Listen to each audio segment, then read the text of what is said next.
Simple గా మాట్లాడుకుంటా ఉన్నాం. క్రిస్మస్, కొంతమంది ఎక్స్మస్ అంటారు, ఎక్స్మస్ సమ్ ఎక్స్ అని అంటారు. నో, క్రిస్మస్ క్రిస్మస్ అయింది. క్రిస్మస్ చాలా మంది ఏమంటారంటే కిస్మిస్ అయింది. మన పెద్దవాళ్ళు ఏమంటారు చెప్పండి? అమ్మాయి కిస్మిస్ పండుగ వస్తుంది, ఇల్లు శుభ్రం చేసుకోవాలి, బట్టలు కొనుక్కోవాలి, కిస్మిస్ పండుగకి అమ్మాయిని పిలవాలి అంటూ ఉంటారు.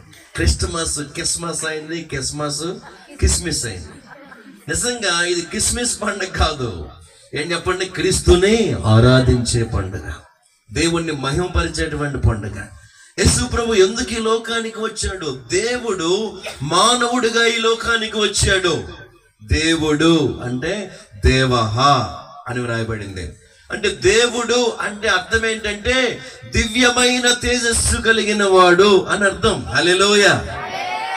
దివ్యమైన తేజస్సు కలిగిన వాడు.